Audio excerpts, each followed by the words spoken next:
Подписывайтесь на наш YouTube канал и ставьте колокольчик и лайки, мы будем рады, что вы подписаны на наш канал.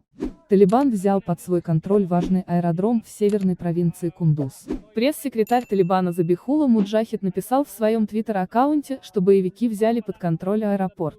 Он также опубликовал видео, на котором якобы видел, как члены правительства присоединились к боевикам. Сообщается, что сотни афганских сил безопасности сдались боевикам. Однако некоторым силам безопасности удалось отступить в Алиабадский район Кундуз. Забихулла Муджахид сказал, что сотни афганских солдат и полицейских присоединились к талибам вместе со своей военной техникой за выходные после того, как талибы взяли под свой контроль большую часть Кундуз.